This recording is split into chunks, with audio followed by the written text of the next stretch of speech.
Hello and welcome to the Headache Doctor podcast, where on this podcast, it's our mission to educate and empower everyone with headaches and migraines so that you can break free from a life of fear of your next headache or migraine and dependence on medication. In today's podcast, we are going to answer the question of why so many people have a slight head tilt. Now, that sounds like an odd question to answer. It's probably because you are unaware that your head might be resting on your neck with a slight head tilt. It's an important thing to understand because when it comes to diagnosing and then addressing neck issues, the positioning of the atlas, which is the first bone in the neck, as it relates to the head, it'll dictate the resting position of the head. And one of the main things that we see and that you will notice as well is a little bit of a head tilt.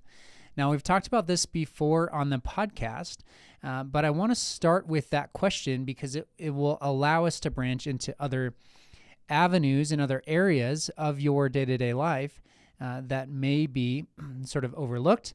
And when you start to realize, I do position myself in this way, we can apply little tips and tricks in order to reduce the amount of stress on your neck and improve your posture in your resting position and add that sort of mobility back that your neck is needing. Okay, so this podcast should apply to anyone who is listening to this that has a neck. So everyone, all right? It is one of the primary, what I'll call patterns that we see when we're evaluating and then taking someone through our treatment approach would be more of a right-sided head tilt. Now, this is very subtle. Most people will likely not notice that you would have a right-sided head tilt unless someone pointed it out, or maybe you're looking at photos of yourself and you're thinking, why does my head always sort of tilt to the right? Why is my right eye lower? Why are my shoulders kind of off? That sort of asymmetry is something that people do notice in still images. The other area that allows people to realize that this might be a problem is over Zoom, Skype, these remote calls, remote work. You're seeing yourself on a camera, and you're realizing that you sort of hold yourself not just potentially with a forward head or forward shoulder, but also with a slight head tilt. So first, let's talk about the biomechanics behind that, meaning the movement, what should be happening. When we look at the joints in the neck, what should be happening in the upper part of the neck? Why are people presenting with this head tilt? And then ultimately, what does it mean as far as your symptoms, and then what do we do about it? So let's start with the biomechanics. So when we look at the neck, the head, the skull itself, as it interacts with the first bone, which is known as the atlas, if you've interacted with chiropractic, you're probably familiar with the atlas. If they're working on the neck, and even there's a lot of chiropractors out there that will even treat the upper cervical spine for all sorts of conditions. The atlas is a focus, definitely within that world. And then you have the atlas, which is kind of shaped like a donut. It sits on the axis. Okay, so the axis has this thumb-like structure that the atlas pivots on. Okay, so another term for these two bones are C1 and C2. Now, if you've listened to the podcast for a while and you call in, we'll likely talk about C1 and C2. Or if you come out in person, we're going to be talking and working on C1 and C2. All right? So C1 and C2, it's the mechanics and the movement that should be happening here are crucial. They're very important for you, not only for your head to move properly, but for us to avoid pain, namely headaches and migraines. So that the base of the skull has this convex shape to it, all right? And it sits on the concave structure of the atlas itself. And so if you can picture sort of like a golf ball on a golf tee, that's similar to what we're looking at with the head sitting on the atlas. So it kind of cups the base of the skull, and we see this nodding motion. We should have about 10 degrees of nodding, all right? So when I say nodding, when you shake your head yes, that up and down motion, that's that nodding motion that should come from the head and the base of the skull. Now, everyone that we see can still nod their head. It's just not necessarily coming from C1 sitting on the base of the skull sitting on C1 on the atlas. And so the mid portion of the neck can basically pick up the slack for just about any sort of lost motion between C1 and C2, or the atlas and the axis, okay? And that nodding motion is one of the primary functions of the head sitting on C1. Now, the other motion that should occur there is this little side bending. Now, it's interesting because when the mechanics of the head sitting on the first bone, because it's cupped like that, and the atlas is just sort of cupping the base of the skull, if the head were to shift to the right, what that means for the atlas is it also shifts to the right, okay? So this took probably weeks worth of education in physical therapy school to understand the biomechanics of a joint. It's really fascinating, though, because when we understand the mechanics of a joint, then we know what types of pressures or forces to put through it in order to restore it. So this is important. Your head, when it shifts to the right or to the left, the atlas follows that same direction, okay? So it's not uncommon for people when they're evaluated, I would say mainly in the chiropractic world, to receive an image and say your atlas is off, or it's rotated, it's shifted. And the atlas is commonly positioned in a non-neutral position. So it can be rotated, it can be shifted. Now, one easy way to assess this in yourself is just, what is the resting position of your head, okay? So if you take a snapshot of yourself and you're not thinking about the resting position of your head, or let's say you look at photos of yourself, the past 10 photos that you've taken of yourself or someone's taken of you, your head may be shifted in one direction, maybe even rotated. And so that is likely telling you the resting position of the atlas, okay? So if the atlas is shifted to the right, your head is likely going to have a little bit of a right head tilt. And so whenever someone has that little bit of a right head tilt, it's typically to the right, the atlas will shift that direction. Now, why would it be to the right? I would argue that, so we are not symmetrical in our activities throughout our daily life. We bias one side over the other for different tasks, okay? It's not as if one side, if we say this, the dominant side, is necessarily better in all things because, for example, I played soccer, if you are kicking a ball, the left side needs to be stable while the right side is used for the more precision task of kicking the ball in a certain direction, okay? And so the left side is trained to be more stable. The right side is trained, we call it an open kinetic task, meaning like your foot isn't fixed on the ground, it's kicking something. So it's that, we'll call them fine motor movements. Those fine motor movements in the upper extremity, in your arms or your hands, is going to be like writing, okay? So if you're writing and your right hand dominant, that means your right hand is trained for those fine motor movements, okay? Now, what's also generally true is the opposite side is probably better at stability. So the left side might be more stable. The right side's used more for, let's say, talking on the phone, writing, brushing your teeth, whatever those tasks are. So there's a lot of different tasks throughout the day that we would perform more so on one side than the other. Now, for most people, that's going to be a right side dominance. And so we're kind of pulled to this right side.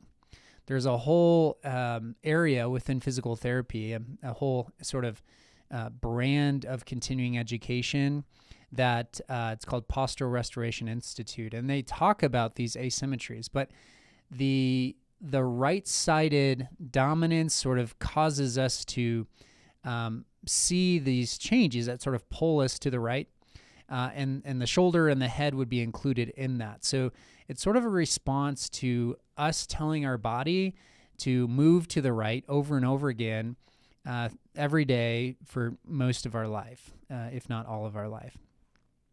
We even see a dominance. I have little kids, and I see a dominance in their asymmetries in how they're functioning, crawling, going up steps, walking, choosing to kick a ball. So it's there really from birth that we sort of bias one side. And so over time, that bias to the right can lead to the atlas shifting and then sort of forgetting how to then side bend the other direction. Another possible explanation could be whiplash injuries and little traumas like that, so our head being thrown one direction. And so that sort of shearing effect causing restrictions and sort of us losing the ability to side bend the opposite direction, okay? Now, it doesn't mean that you can't side bend to the left. You should still be able to do that. But one thing that's interesting clinically, when we see that things are sort of tight, restricted in that atlas, moving from side to side, is that when people try to side bend, just generally, when I say side bend right, side bend left, they feel very uncomfortable with that. They know that their neck just feels tight. It feels restricted.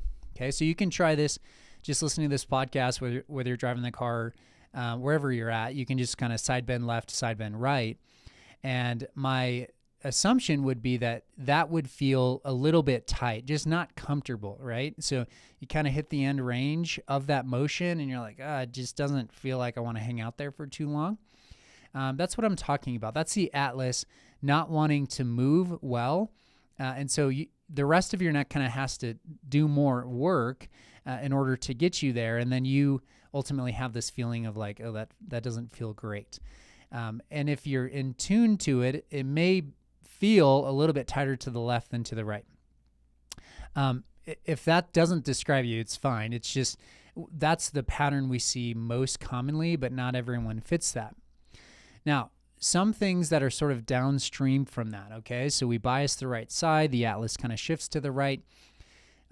We also see the jaw will accommodate to that right-sided head tilt. The jaw is just, excuse me, it's a single bone and it has two joints. And so it's kind of floating, for lack of a better term. And if our head's tilted, gravity's still pulling it straight down. And so what'll happen over time is our jaw will kind of drift to the right. There's probably a level of tension that's increased on the right side as well. So it feels sort of a muscular pull to the right. And so the other thing we'll see is the jaw will drift to the right. And that has impacts not just on like the jaw function, but how the teeth contact each other, biasing one side of the mouth when you chew. And you'll start to notice these things after highlighting this pattern, like, oh yeah, I do tend to like put food on the right side. Your teeth may be contacting each other better on that side. It may just be like a habit. You've trained yourself to chew to the right. And again, that plays into this pattern with everything kind of off to the right. Okay. It also slightly changes the positions the position of your eyes. And so visually, your eyes want things to come through on the horizontal plane. They want to be level. Now, when they're not level, it's okay. Like our brain can figure that out and our eyes can accommodate. But this is where we get into some of the eye tracking or the function of the eye itself. There can be added stress through our visual system with this sort of head tilt as our eyes are constantly needing to adjust. And so that's where the visual component comes into play with this. And if that's a major player, that's where things like vision rehab and restoring proper function to the eyeballs themselves would come into play. Okay, so we see impacts on our bite, potentially dental health, where the dental world's involved, and we get like night guards and things like that. Not necessarily condoning those. It's kind of a case-by-case basis.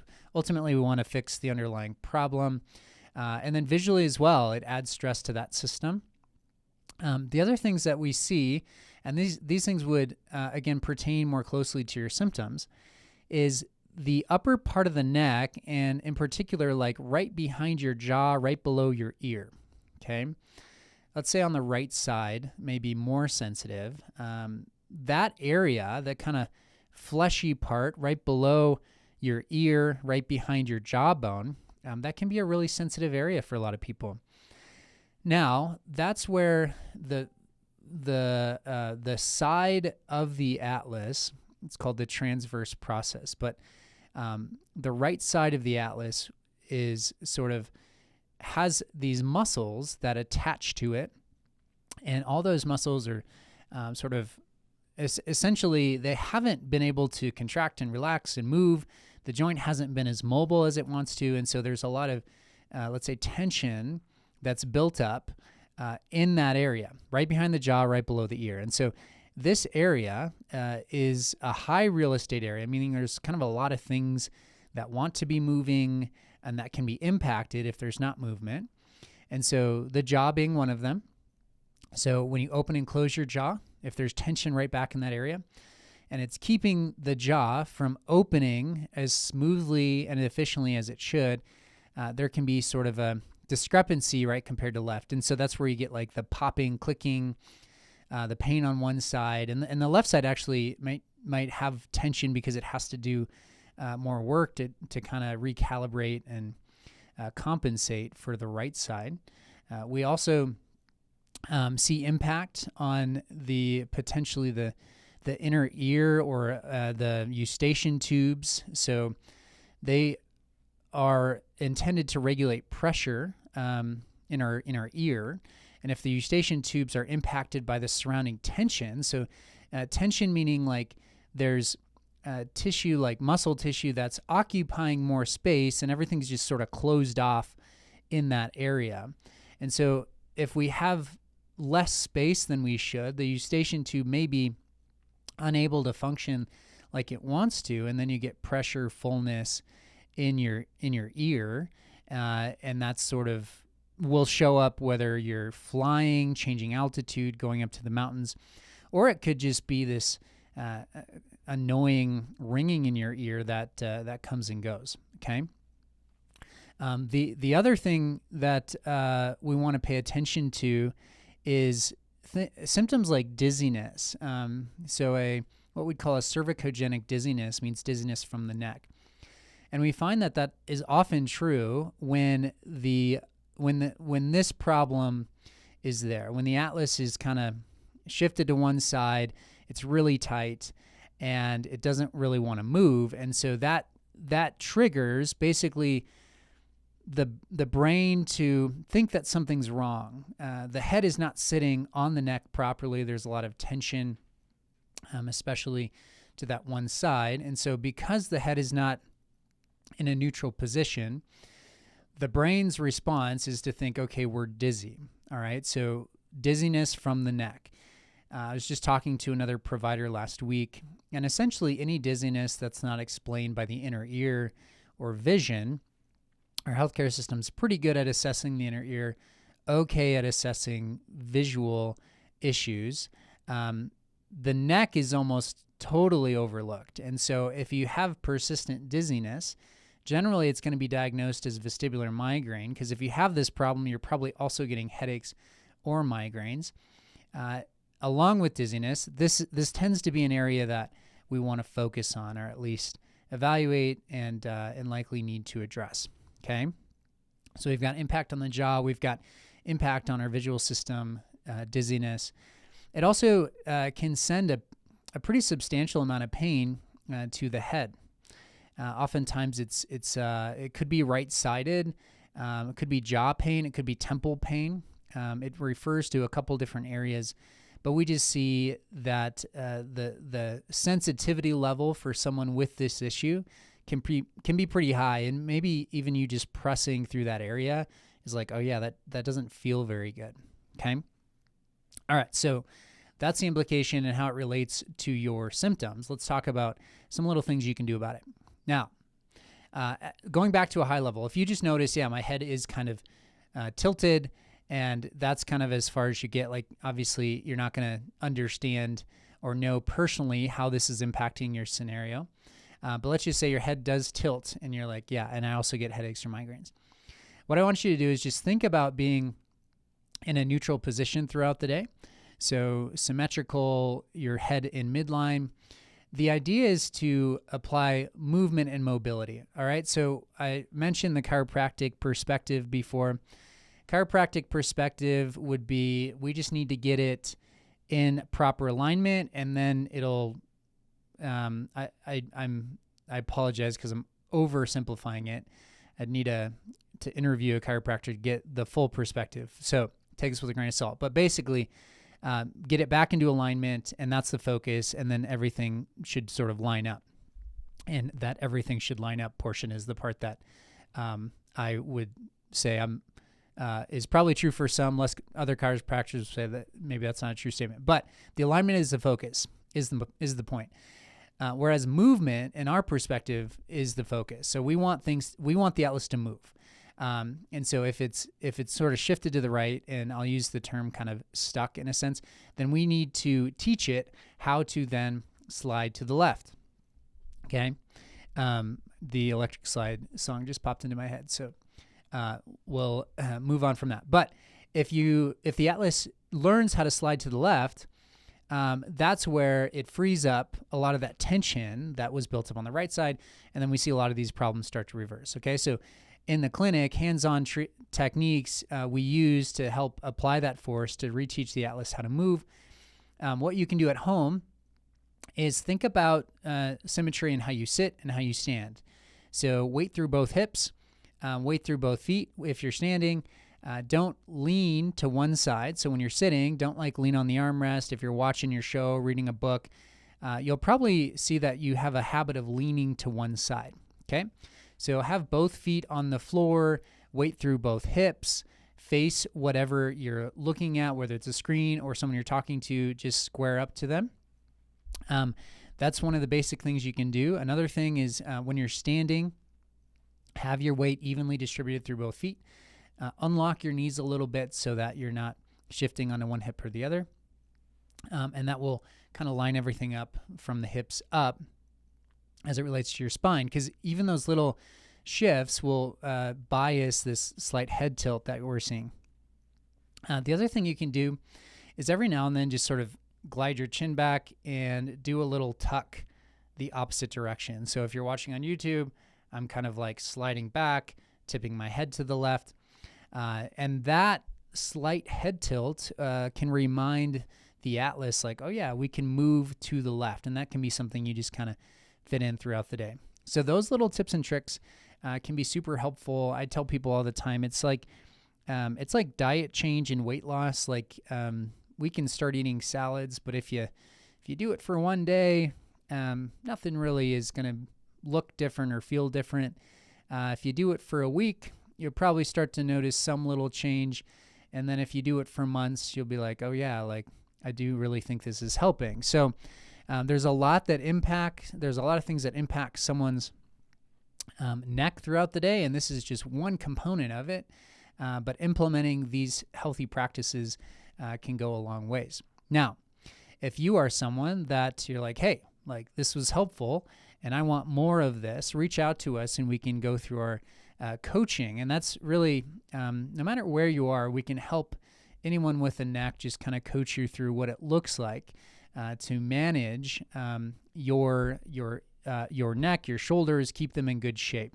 Now, if you are local to Colorado, whether that's Denver, the Parker area, Colorado Springs, and you listen to this podcast and you haven't reached out to us yet, please do, because we would love to get you in person and start our process of actually physically helping these things move along.